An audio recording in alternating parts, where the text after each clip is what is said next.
ಸಾಮಾಜಿಕ ಜಾಲತಾಣ ಬಳಸುವ ಸ್ನೇಹಿತರು, ಸಹೋದರ ಸಹೋದರಿ ಸಮಾನರು, ತಂದೆ ತಾಯಿ ಸಮಾನರೆಲ್ಲರಿಗೂ ಈ ನಿಮ್ಮ SP ಮಲ್ಲೇಶ್ ಮಾಡುವ ನಮಸ್ಕಾರ. ಸ್ನೇಹಿತರೆ, ಕಳೆದ 2-3 ದಿನಗಳ ಹಿಂದೆ ಈ ರಾಜ್ಯದ ಗೌರವಾನ್ವಿತ ಮಾಜಿ ಮುಖ್ಯಮಂತ್ರಿಗಳು, ಹಾಲಿ ಕೇಂದ್ರ ಸಚಿವರಾದಂಥ ಕುಮಾರಣ್ಣವರು ಮಾತು ಹೇಳ್ತಾರೆ. ಈ ಕಾಂಗ್ರೆಸ್ ಪಕ್ಷದ ದುರಾಡಳಿತವನ್ನು ಕೊನೆಗಾಣಿಸೋದಕ್ಕೆ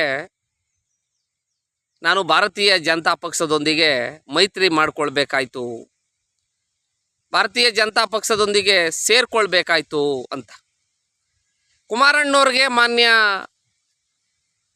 ಪೂಜ್ಯ ದೇವೇಗೌಡರಿಗೆ ಇವಾಗ ಇರುವಂತಹ ಭಾರತೀಯ ಜನತಾ ಪಕ್ಷದೊಂದಿಗಿನ ಸಂಬಂಧ, ಅಭಿಪ್ರಾಯ ಬಹುಶಃ 20 ವರ್ಷಗಳ ಹಿಂದೆ ಇದ್ದಿದ್ರೆ ಇವತ್ತು ಕುಮಾರಣ್ಣವರ ಬಾಯಲ್ಲಿ ಆ ಮಾತು ಬರ್ತಿರಲಿಲ್ಲ. ಇಡೀ ದೇಶದಲ್ಲಿ ಕೇವಲ ಬೆರಳೆಣಿಕೆಯಷ್ಟು ರಾಜ್ಯಗಳಲ್ಲಿ ಅಧಿಕಾರದಲ್ಲಿರುವಂಥ ಕಾಂಗ್ರೆಸ್ ಪಕ್ಷ ಕರ್ನಾಟಕದಿಂದ ಯಾವತ್ತೋ ನಶಿಸಿ ಹೋಗ್ತಿತ್ತು. ಕೆಲವೊಂದು ಉದಾಹರಣೆ ಹೇಳ್ತೀನಿ. 1999ರಲ್ಲಿ ಜನತಾದಳದ ವಿಭಜನೆಯಿಂದ ಮಾನ್ಯ SM ಕೃಷ್ಣ ಅವರ ನೇತೃತ್ವದಲ್ಲಿ ಕರ್ನಾಟಕದಲ್ಲಿ ಕಾಂಗ್ರೆಸ್ ಪಕ್ಷ ರಾಜ್ಯ ಸರ್ಕಾರದ ಚುಕ್ಕಾಣಿಯನ್ನು 132 ಸ್ಥಾನಗಳನ್ನು ಗಳಿಸಿ ಹಿಡಿಯುತ್ತದೆ. ತದನಂತರದ ಆಡಳಿತ ವಿರೋಧಿ ಅಲೆಯಲ್ಲಿ 80ರ ಆಜುಬಾಜಿಗೆ ಬಂದು ನಿಂತ್ಕೊಳ್ತದೆ. 80 ಅಲ್ಲ ಅಂತ ಕಾಣಿಸ್ತದೆ, 65 65. ಹಿಂದಿನ ಚುನಾವಣೆಯಲ್ಲಿ 44 ಸ್ಥಾನವನ್ನು ಗಳಿಸಿದ್ದಂಥ ಭಾರತೀಯ ಜನತಾ ಪಕ್ಷ 79 ಸ್ಥಾನಗಳನ್ನು ಯಡಿಯೂರಪ್ಪನವ್ರ ನೇತೃತ್ವದಲ್ಲಿ ಗಳಿಸ್ತದೆ. ಅವತ್ತು ಜಾತ್ಯತೀತ ಶಕ್ತಿಗಳು ಒಂದಾಗಬೇಕು ಅಂಥೇಳಿ ಧರ್ಮಸಿಂಗ್ರವರಿಗೆ ಬೆಂಬಲವನ್ನು ನೀಡಲಾಗ್ತದೆ. ಅವತ್ತಿನ ರಾಜಕೀಯ ವಿಪ್ಲವಗಳ ಹಿನ್ನೆಲೆಯಲ್ಲಿ ಮಾನ್ಯ ಕುಮಾರಣ್ಣವರು ಒಂದಷ್ಟು ಶಾಸಕರಿಂದ JDS ಪಕ್ಷದಿಂದ ಹೊರಗೆ ಬಂದು ಭಾರತೀಯ ಜನತಾ ಪಕ್ಷದೊಂದಿಗೆ 20 ತಿಂಗಳ ಮೈತ್ರಿ ಸರ್ಕಾರವನ್ನು ಮಾಡ್ತಾರೆ. ಬಹುಶಃ ಕರ್ನಾಟಕದಲ್ಲಿ ಅಲ್ಲಿವರೆಗೆ ಕುಮಾರಣ್ಣವ್ರು ಕೊಟ್ಟಂಥ 20 ತಿಂಗಳು ಆಳ್ವಿಕೆ ಏನಿತ್ತು, ಅಂಥ ಸುವರ್ಣಾಕ್ಷರಗಳಿಂದ ಬರೆದಿಡಬೇಕಾದಂಥ ಆಳ್ವಿಕೆಯನ್ನು ಇಂದಿನ ಯಾವ ಮುಖ್ಯಮಂತ್ರಿಗಳು ಕೊಟ್ಟಿರಲಿಲ್ಲ, ಮುಂದೆ ಬರ್ತಕ್ಕಂಥ ಮುಖ್ಯಮಂತ್ರಿಗಳು ಕೊಡೋದಕ್ಕೆ ಸಾಧ್ಯವಾಗಿರಲಿಲ್ಲ, ಸಾಧ್ಯವಾಗೂ ಇಲ್ಲ ಇವತ್ತಿನ ತನಕ. ಅಂಥ ಆಳ್ವಿಕೆಯನ್ನು ಕುಮಾರಣ್ಣವ್ರು ಕೊಡ್ತಾರೆ. ಜಾತ್ಯತೀತ ಜನತಾದಳ ಮತ್ತು ಕುಮಾರಣ್ಣನವರ ಜನಾಭಿಪ್ರಾಯ, ಅವರ ವರ್ಚಸ್ಸು ಯಾವ ಮಟ್ಟಕ್ಕೆ ಹೋಗ್ತದೆ ಅಂತ ಹೇಳಿದ್ರೆ, 20 ತಿಂಗಳಾದಮೇಲೆ ಯಡಿಯೂರಪ್ಪನವ್ರಿಗೆ ಏನಾದ್ರು ಅವ್ರ ಅಧಿಕಾರವನ್ನು ಹಸ್ತಾಂತರ ಮಾಡಿದರೆ, ಇಲ್ಲಪ್ಪ ನಿಂಪಾಡು ನೀವು ನಮ್ಮಪಾಡು ನಾವು ಯಾವುದೂ ಮೈತ್ರಿ ಇಲ್ಲ, ಚುನಾವಣೆಗೆ ಸ್ಪರ್ಧೆ ಮಾಡುವ ಅಂದಿದ್ರೆ, ಬಹುಶಃ 2008ರಲ್ಲಿ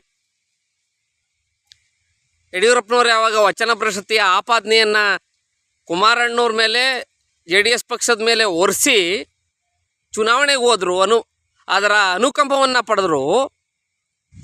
110 ಸ್ಥಾನಗಳನ್ನು 20 ತಿಂಗಳು ಯಡಿಯೂರಪ್ಪನವ್ರಿಗೆ ಬಿಟ್ಟು ಕೊಟ್ಬಿಟ್ಟಿದ್ರೆ, ಬಹುಶಃ ನೆಕ್ಸ್ಟು ಚುನಾವಣೆಗೆ ಹೋಗಿದ್ರೆ 2008ರಲ್ಲಿ ಜಾತ್ಯತೀತ ಜನತಾದಳ ಸ್ವಂತ ಬಲದ ಮೇಲೆ ಸರ್ಕಾರವನ್ನು ರಚಿಸುವ ಮಟ್ಟಕ್ಕೆ ಆ ಪಕ್ಷದ್ದು ಮತ್ತು ಕುಮಾರಣ್ಣನವರ ವರ್ಚಸ್ಸು ವೃದ್ಧಿಯಾಗಿತ್ತು. ಅವತ್ತು ಕುಮಾರಣ್ಣನವರು ದೇವೇಗೌಡರು ಮಾಡಿದಂಥ ಆ ಒಂದು ತಪ್ಪಿದೆಯಲ್ಲ, ಆ ತಪ್ಪಿನ ಪಶ್ಚಾತ್ತಾಪ ಆ ಪಕ್ಷ ಇವತ್ತಿನ ತನಕೂ ಅನುಭವಿಸ್ತಿದೆ. 28 ಸ್ಥಾನ ಪಡೀತು ವಚನ ಭ್ರಷ್ಟತೆ ಆಪಾದನೆ ಮೇಲೆ. ಪಕ್ಷೇತರಿಗೆ 4-5 ಜನಕ್ಕೆ ಸಚಿವ ಸ್ಥಾನವನ್ನು ಕೊಡ್ತಾರೆ BJPಯವರು. ಅದ್ರ ಬದಲಾಗಿ ಅಧಿಕಾರ ಹಸ್ತಾಂತರದ ಹಿನ್ನೆಲೆಯಲ್ಲಿ, ವಚನ ಭ್ರಷ್ಟತೆ ಹಿನ್ನೆಲೆಯಲ್ಲಿ ನಾವು 28 ಸ್ಥಾನ ಬಂದಿದ್ದೀವಿ, ನಮಗೆ 1-2-3 ಸಚಿವ ಸ್ಥಾನ ಕೊಟ್ಬಿಡಿ, ನಾವು ಬೆಂಬಲ ಕೊಡ್ತೀವಿ ಎಂದಿದ್ರೆ ಏನು ಆ ಪಕ್ಷ 3 ಜನ ಮುಖ್ಯಮಂತ್ರಿಗಳಾಗ್ತಾರೆ. ಯಡಿಯೂರಪ್ಪನವರು, ಜಗದೀಶ್ ಶೆಟ್ಟರು, ಸದಾನಂದ ಗೌಡರು. ಆ ಪಕ್ಷದ ಆಡಳಿತ ವಿರೋಧಿ ಅಲೆಯಲ್ಲಿ ಮತ್ತೊಮ್ಮೆ ಜಾತ್ಯತೀತ ಜನತಾದಳ ಹಿಂದೆ ಕಳೆದುಕೊಂಡಿದ್ದಂಥ ಸ್ಥಾನಗಳನ್ನು ಸೇರಿಸಿ ಬಹುಶಃ 2ನೇ ಸ್ಥಾನವನ್ನು ಗಳಿಸಬಹುದಾಗಿತ್ತು, ಹಾಗೂ ಹೋಯಿತು. ಅದಾದ ನಂತರ 3 ಜನ ಮುಖ್ಯಮಂತ್ರಿಗಳಾದ ನಂತರ ಕಾಂಗ್ರೆಸ್ ಪಕ್ಷ ಅಧಿಕಾರಕ್ಕೆ ಬರ್ತದೆ. BJP ಪಕ್ಷದ ಆಡಳಿತ ವಿರೋಧಿ ಅಲೆಯ ಪರಿಣಾಮ ಇವತ್ತೇನು ರಾಜ್ಯದಲ್ಲಿ ಗ್ಯಾರಂಟಿಗಳಿಂದ ಬಂದಿದ್ದದೋ ಅವತ್ತು ಬಿಟ್ಟಿ ಭಾಗ್ಯಗಳಿಂದ ಅಧಿಕಾರಕ್ಕೆ ಬರ್ತದೆ. ಅಧಿಕಾರಕ್ಕೆ ಬಂದಾಗ 120 ಸ್ಥಾನ ಪಡೆದಿದ್ದಂಥ ಪಕ್ಷ ಚುನಾವಣೆ ಮುಗಿತಿದ್ದಂಗೆ 79 ಸ್ಥಾನಗಳಿಗೆ ಕುಸಿತದೆ ಆಡಳಿತ ವಿರೋಧಿ ಅಲೆಯಿಂದ. ಆಗೇನು ಮಾಡಬೇಕಾಗಿತ್ತು? 120 ಸ್ಥಾನ ಬಂದಾಗ ಯಡಿಯೂರಪ್ಪನವರು BJP ಬಿಟ್ಟು KJP ಕಟ್ಟಿರ್ತಾರೆ. 40 ಸ್ಥಾನ JDS ಬಂದಿರ್ತದೆ, 40 ಸ್ಥಾನ BJP ಬಂದಿರ್ತದೆ, 120 ಕಾಂಗ್ರೆಸ್ ಬಂದಿರ್ತದೆ. ಅದಾದ ನಂತರ ಮತ್ತೆ ಶ್ರೀರಾಮುಲು ಯಡಿಯೂರಪ್ಪನವರೆಲ್ಲ BJP ಸೇರಿದ ಪರಿಣಾಮ 105 ಸ್ಥಾನಗಳನ್ನು ಭಾರತೀಯ ಜನತಾ ಪಕ್ಷ ಗಳಿಸ್ತದೆ. ಆಡಳಿತ ವಿರೋಧಿ ಅಲೆಯಿಂದ ಕಾಂಗ್ರೆಸ್ ಪಕ್ಷ 79 ಸ್ಥಾನಗಳಿಗೆ ಕುಸಿದಾಗ 37 ಸ್ಥಾನವನ್ನು ಗಳಿಸಿದ್ದಂಥ ಕುಮಾರಣ್ಣವರು